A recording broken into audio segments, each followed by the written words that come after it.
bastante simple que tiene como objeto tratar de pasar un buen rato, abrir cabezas y ver algunas entidades frecuentes y una forma de enseñanza de cómo los radiólogos, particularmente en neuroradiología, solemos ver la vida. Vamos, yo tuve un par de veces por ahí por el Museo del Prado y lo primero que me impactó es algo que los radiólogos utilizamos mucho, que son las, vamos a poner el color de la pluma en fucsia, las asimetrías, ¿ok? En neuroradiología siempre tenemos que tener muy presente las asimetrías. Como verán, justo me tocó en una de las oportunidades que visité, la exposición de El Rey Planeta, sumamente importante el rey, la figura del rey, mucho más a veces, lamentablemente, que los autores, los artistas y nosotros, los simples mortales. Dentro de esa asimetría, y viendo todo bastante rápido, es sumamente importante. ¿Por qué? Porque frecuentemente en el cerebro casi todas las estructuras son simétricas, entonces para nosotros es muy importante que siga esa simetría. Cualquier asimetría existente en el cerebro es un indicativo, como mínimo, indirecto de un proceso subyacente, como en este caso, donde vemos perfectamente cómo se desvía la línea media, se colapsa la proyección frontal del ventrículo lateral derecho, acá se empieza a colapsar el tercer ventrículo, tenemos prácticamente todo colapsado o sin visualización, la proyección occipital y el carrefour ventricular derecho, y un punto sumamente importante es en esos detalles y asimetrías tratar de ver los sulcus, como se ve en este caso. En el lado izquierdo, temporal izquierdo, nosotros podemos ver muy bien cómo se observa, mientras que en el lado derecho están borrados. Así que tendríamos que buscar algo que esté provocando un efecto de masa de izquierda a derecha y podemos ver muy bien un hematoma subdural en estadio subagudo tardío. Okay, este es el mismo paciente, en la resonancia muchísimo más fácil, T1, T2, y vemos la colección subdural frontotemporal derecha. Si bien casi siempre que existe alguna, o muy frecuentemente que existe alguna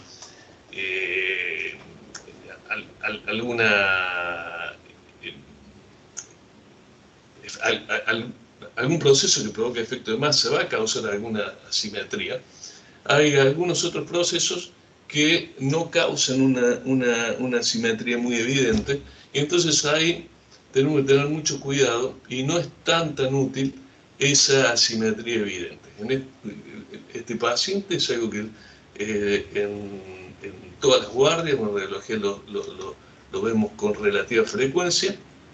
Podemos ver de línea media que quizás aquí está un poquito sutilmente desplazada. Si observamos rápido una guardia, se nos puede pasar por alto y vemos aquí dos hematomas subdurales, donde para identificarlos, si quisiéramos pensar, acá no identificamos los sulcus o los gyrus, y acá se identifican perfectamente los gyrus, y en este lado lo mismo. ¿Ok? Así que si bien es muy importante identificar las asimetrías, porque siempre nos dicen que sucede algo, las sutilezas de mínimas asimetrías son muy importantes, y también tener presente que no siempre vamos a encontrar en las asimetrías el diagnóstico final. Este es un cuadro que si, bueno,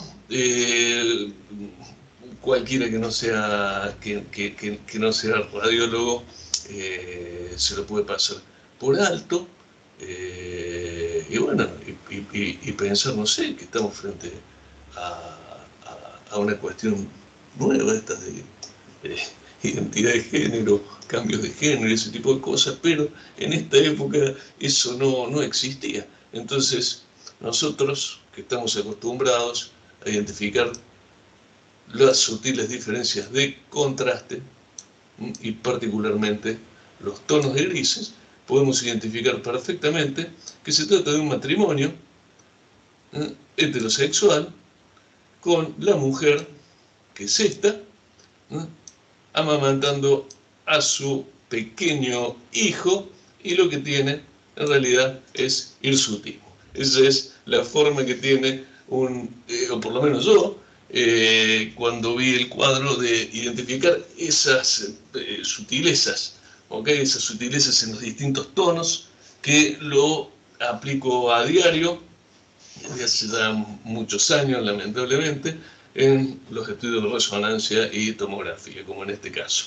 Acá, tal cual siempre le decimos a los residentes, utilicen las ventanas, ya sea para cerrar, para hacerlas más duras o hacerlas más blandas. En este caso, cuando se hace más dura la ventana, podemos identificar mejor el área de isquemia de la arteria cerebral media. Y eso es una ayuda en lo que sería el juego de contrastes y la identificación de los diferentes contrastes. Otra característica en neuroradiología es la identificación de la falta de detalle y la falta de nitidez. Yo pasé rápidamente por este cuadro, este es el Museo del Prado, y en un principio uno, o alguien que no esté habituado a esa sutileza de detalles, podría pensar que está rayado aquí el vidrio que protege el cuadro. Y no, se trata de la Virgen, como acá están viendo, la Virgen en el cuadro este de San Bernardo, y la Virgen amamantando al santo. Así que esto que están viendo acá, claramente nosotros radiólogos no se nos iba a pasar desapercibido, porque vivimos de identificar los detalles y las carencias de nitidez, como en el caso este que estamos viendo de la tomografía computada. Nosotros claramente identificamos que hay estructuras en hemisféricas izquierdas que no se ven con claridad, particularmente los ganglios de la base. En la secuencia de FLAIR se ve ligeramente en el brazo posterior y parcialmente en el globo pálido, una pequeña hiperintensidad, así que podríamos estar hablando de menos de 6 horas en una ventana, con un FLAIR relativamente negativo, y una secuencia de difusión que es exquisita a la isquemia. Vemos todas las áreas de isquemia sobre la corona radiata y ganglio de la base, pudiendo identificar una obliteración del segmento medio, tercio distal del segmento M1 de la arteria cerebral media izquierda. Esa falta de nitidez, o como uno pudiera pensar a veces, para traducir a los chicos que recién ingresan, bueno, como si fuese algo fuera de foco, es muy común en el edema cerebral. O sea, lo que estamos viendo es la pérdida clara de esa nitidez de las estructuras encefálicas. El edema cerebral es quizás una de las que más frecuentemente hacen que se pierda esa nitidez, como si estuviésemos viendo una imagen fuera de foco. No identificamos los sulcos, no identificamos las estructuras de la línea media, y se pueden observar cómo se han perdido los planos de clivaje con el borramiento de las cisternas peritroncales. Siempre es ominoso, con una herniación transalar descendente, y siempre estando en el detalle, aún en este cuadro que es severo, no perder los pequeños detalles, como este pequeño hematoma subdural temporal izquierdo. Este es otro paciente que, al igual que muchos de ustedes, hacen abuso de sustancias, diría nuestro querido Luis, recreativas. En este caso hizo una sobredosis de cocaína y tiene una marcada hipodensidad con pérdida de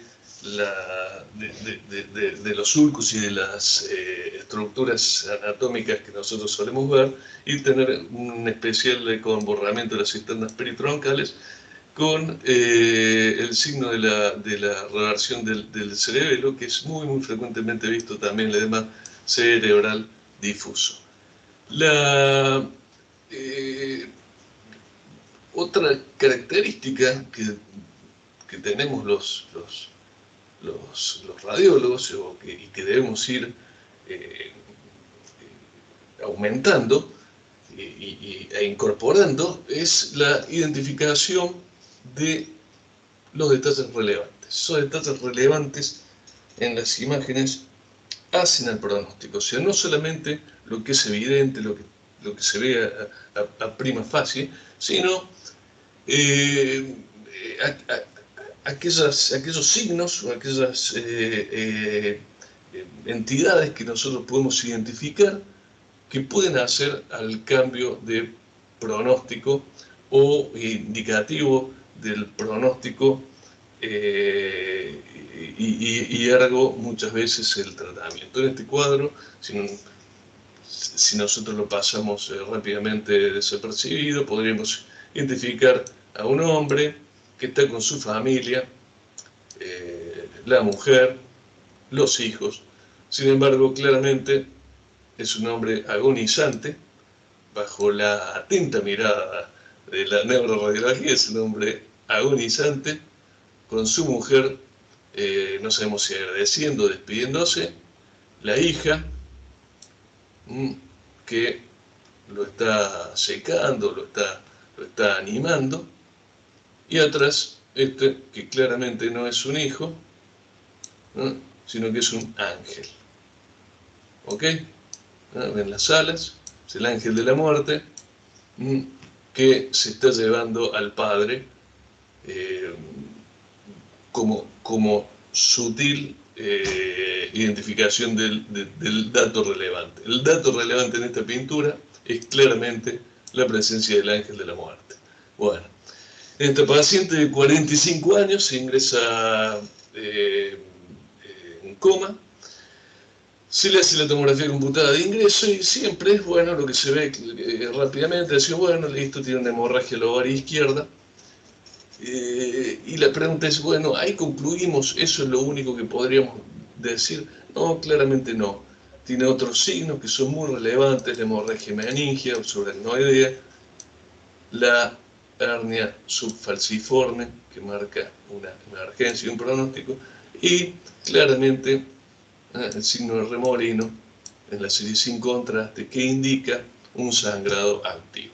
Entonces, cuando nosotros nos enfrentamos a una tomografía computada o cualquier estudio de imágenes, resonancia, tomografía, que es lo que estamos más habituados en neuroradiología, tenemos que ver, bueno, ok, hicimos un diagnóstico, vemos una lesión, pero identificamos realmente cuál es lo importante. Acá, perfecto, tiene una hemorragia subaracnoidea, pero lo emergente en este caso es el severo efecto de masa con el borramiento de las cisternas peritroncales, la hipodensidad marcada del tronco cerebral, que marca un pronóstico ominoso secundario a la herniación transtentorial o transalar bilateral descendente.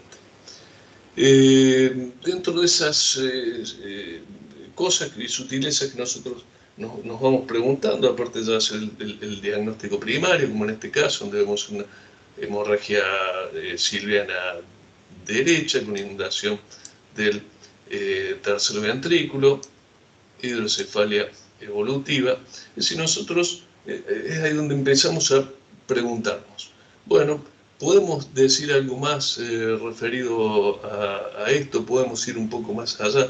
¿Podríamos en este caso decir cuál es la causa? Sí, podríamos decirlo, porque si el paciente no está dentro de un contexto de un traumatismo craneoencefálico, La causa número 1 de hemorragia subaracnoidea es la ruptura del aneurisma cerebral, porque es una auténtica emergencia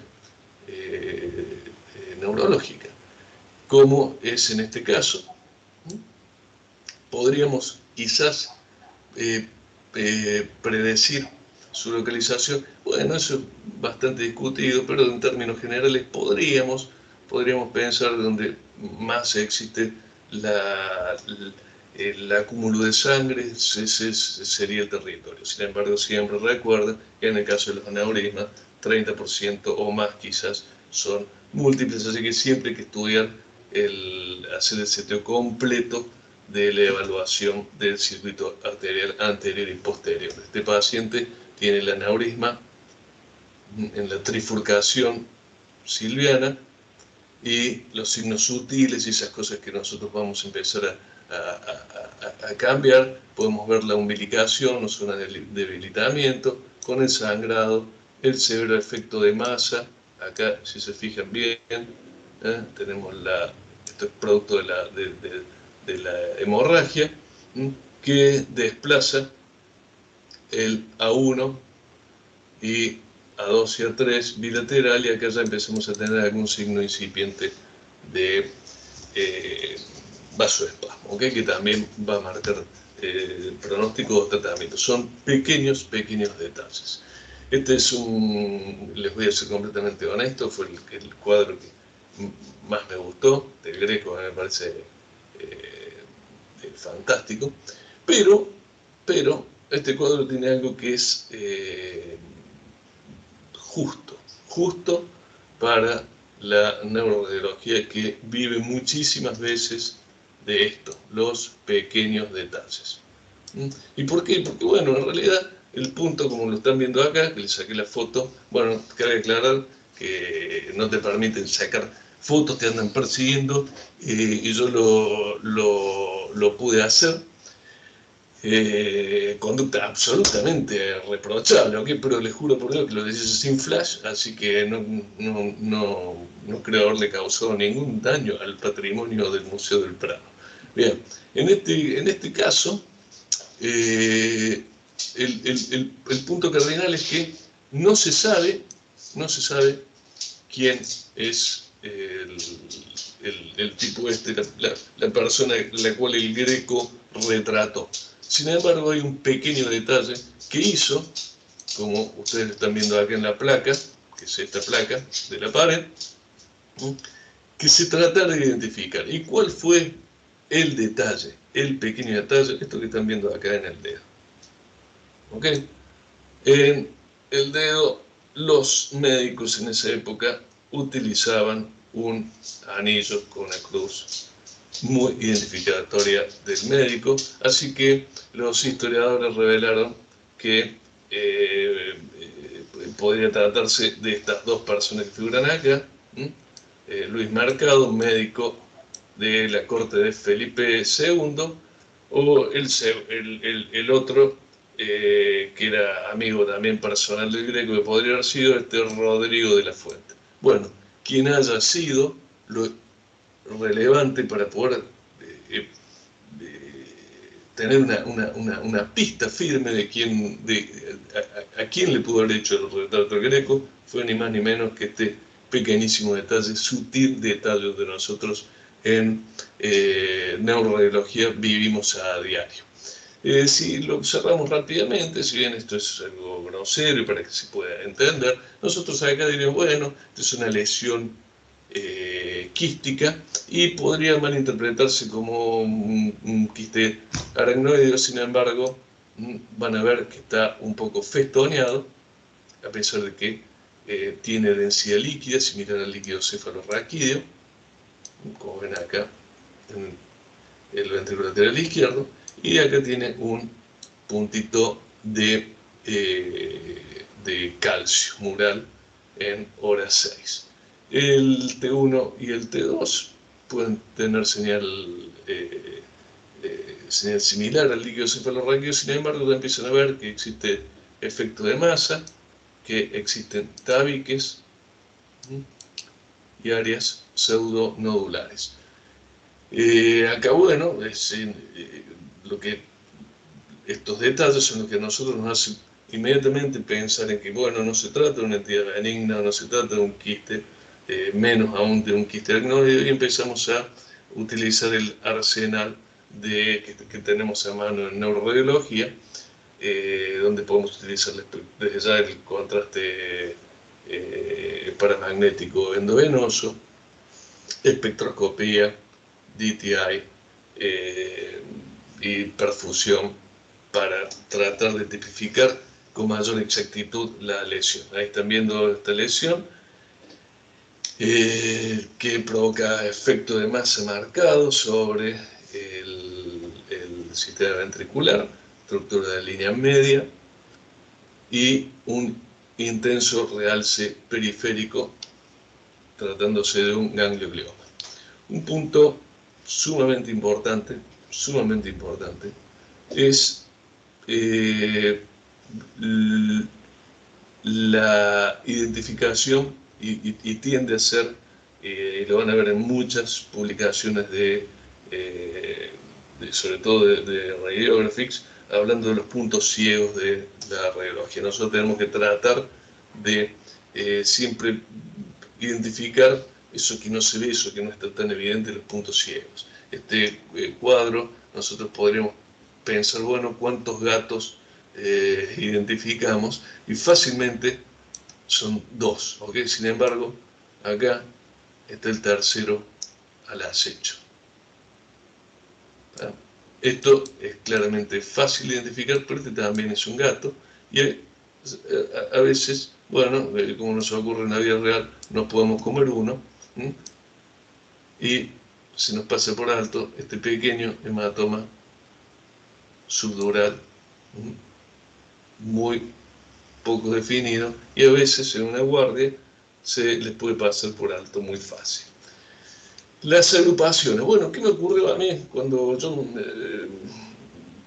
me quedé absolutamente impactado? A mí en el colegio me enseñaron que Manuel Belgrano, nuestro primer prócer, no sé si es más grande probablemente sea San Martín, pero Manuel Belgrano hizo la bandera argentina, y me enseñaron que, bueno, la había hecho con que era celeste y blanca por el color del cielo y qué sé yo, y tantas cosas. De hecho, tenemos canciones patrias al respecto, y caminando ahí por el Museo del Prado me encuentro con toda una familia Borbón. Si se fijan, la verdad que les pido disculpas a todos los españoles, pero no me acuerdo cómo se llama el rey sí me acuerdo que la reina, si se fijan bien, está con la boca cerrada, y en todos los retratos está con la boca cerrada porque le faltaban los dientes. Y si se fijan, es muy parecido al rey Juan Carlos, al que renunció, ¿ok? No sé cómo se llama, emérito, bueno, el que renunció. Muy parecido. Y si se fijan bien, todos los varones, ¿no?, tienen, ¿no?, mi bandera.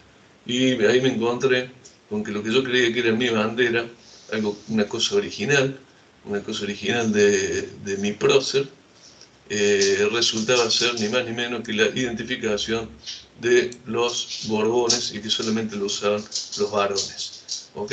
Así que bueno, muy original nos fuimos. Se ve que quisimos quedar bien con alguna parte de la corona, identificarnos con alguna parte de la corona, y de ahí sacamos la bandera. ¿Y qué tiene que ver con esto? Bueno, muy simple, que las agrupaciones también existen en medicina y en neuroradiología. Así como los Borbones, todos los varones usaban el listón celeste y blanco, en neuroradiología tenemos asociaciones claramente conocidas. Este es un paciente con un traumatismo encefálico que se le hace la tomografía computada sin contraste, y acá nosotros identificamos dos áreas de densidad, dos áreas hiperdensas, ¿okay? Fronto-basal derecha, y sobre el globo pálido izquierdo, donde dentro del contexto del trauma podríamos interpretar que esto se trata de una hemorragia, y esto al estar ubicado en el globo pálido, podremos decir que se trata de una calcificación. Sin embargo, cuando se le hace la resonancia y si no se tiene pensadas las asociaciones comunes en neurología, se identifican dos claros cavernomas, asociación muy conocida y frecuente. Acá tenemos la clásica configuración de palomita de maíz, ¿ok? Con los depósitos de hemosiderina periférico que son por sangrosa repetición. Estas asociaciones, este conocimiento de asociaciones son también sumamente importantes para proseguir con la evaluación patológica, cambiar los protocolos, dirigir los estudios. ¿Ok? Esta es la sala central, este es un grupo de asiáticos, como verán, están todos con sus respectivas cámaras de fotos, así que no me siento mal porque no fui el único que le sacó fotos al salón sin permiso. Y esta es la sala de la famosa maja desnuda. Bien, van a ver acá la maja vestida, la maja desnuda. ¿Estamos? Bueno, van siempre juntas. Una es la razón de la otra. Siempre van juntas. Entonces nosotros en diagnóstico vamos a tener, en neurología, vamos a tener asociaciones que van a estar siempre juntas. El mejor ejemplo es la malformación de Arnold-Chiari tipo 2, que siempre se asocia a mielomeningocele. ¿Okay? Esto es aplicable a cuando se hace el ultrasonido fetal y es aplicable cuando estamos dirigiendo un estudio que muchas veces por cuestiones del seguro de salud, por cuestiones del médico, lo que sea, se le pide el cerebro. Bueno, es mandatario, aunque piensen que el niño va a ir se le hace una anestesia general. Eso no es algo indolente precisamente. Piensen que es para nosotros muy importante hacer el estudio completo. ¿Okay? Entonces, cuando estamos frente a una malformación de Arnold-Chiari 2, siempre debemos completar el estudio con la columna vertebral, en particular el segmento lumbosacro, donde tenemos la médula amarrada y el mielomeningocele lumbar. Otra asociación claramente conocida, y estos son solamente ejemplos como para que ustedes abran su cabeza y estén atentos, es la esclerosis múltiple. Muchas veces se sospecha, pero sobre todo se sospecha, la parte inicial es el problema, el primer estudio es el conflictivo. Y nosotros estamos frente a un cerebro donde no se le pidió el segmento cervical, el segmento medular cervical, y estamos frente a lesiones hiperintensas, predominantemente de la sustancia blanca, del centro semioval y más debajo de la corona radiata. El conocimiento de esto inclusive nos va a ayudar para el diagnóstico, tener mayor certeza a la hora de hacer un diagnóstico de esclerosis múltiple, el conocimiento de la asociación de esclerosis múltiple de las lesiones de sustancia blanca hemisféricas con tronco y médula, particularmente con médula, es muy importante.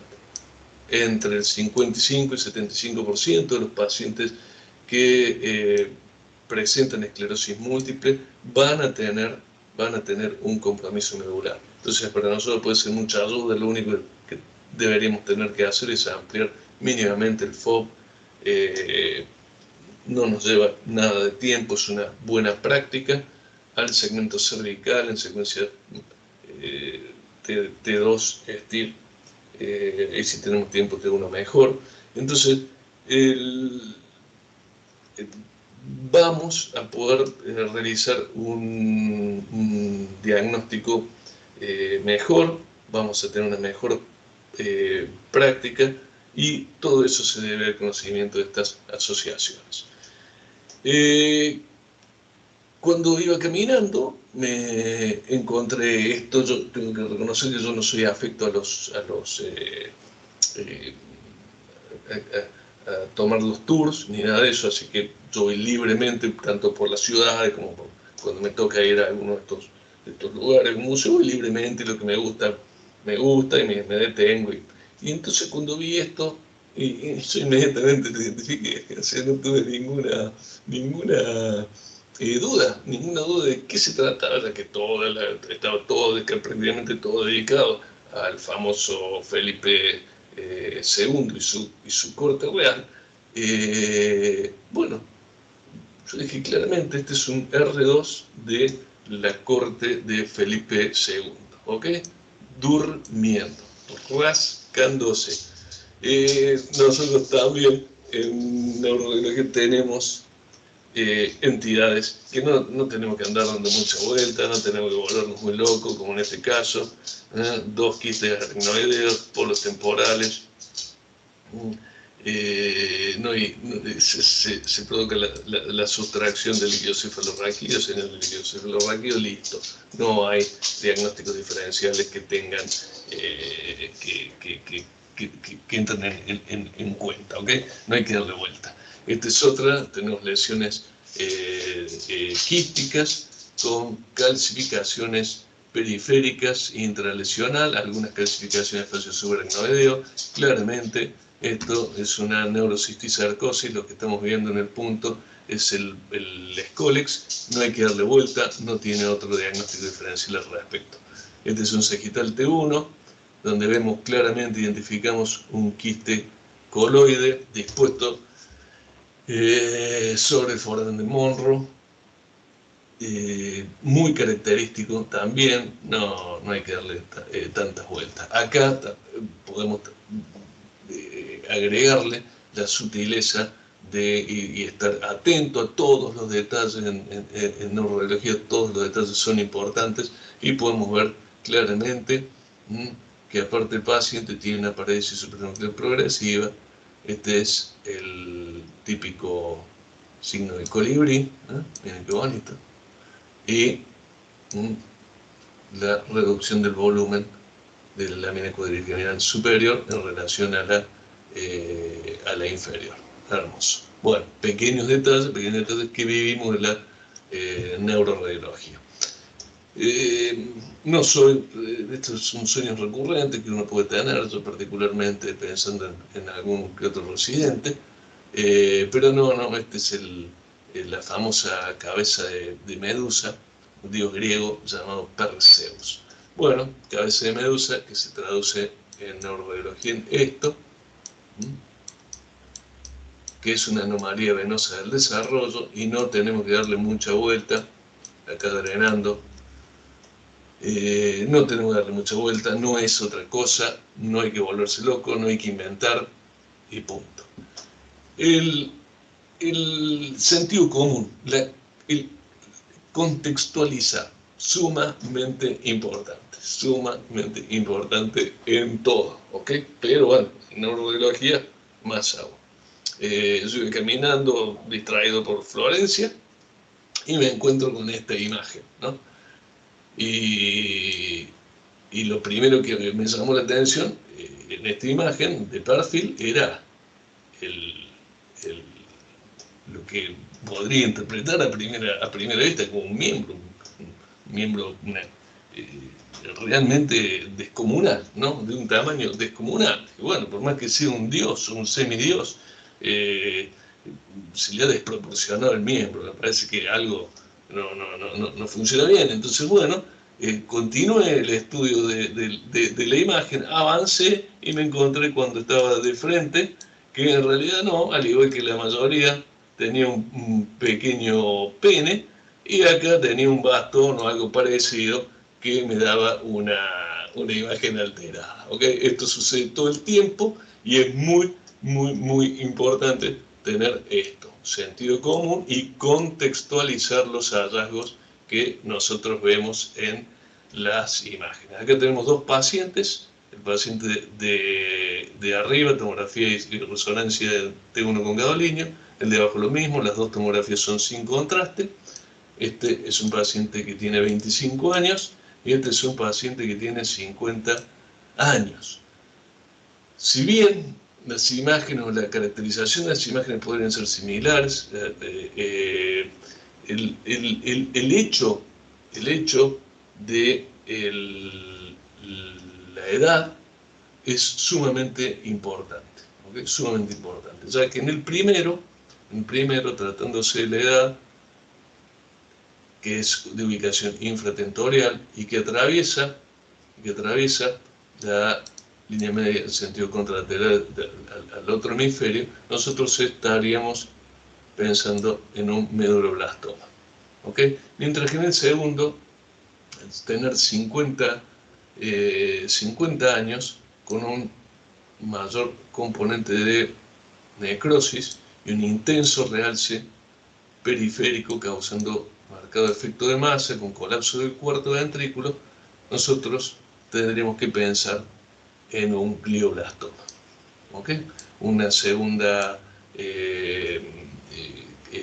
un segundo diagnóstico diferencial aquí, bien valedero también, podrían ser las metástasis. Esto es el contexto de la localización y de la edad de manera apropiada. En este caso también van a entender muy bien lo que les quiero decir. Son dos lesiones con realce anular, T1 con gadolinio, con intenso realce anular, con efecto de masa, edema perilesional vasogénico,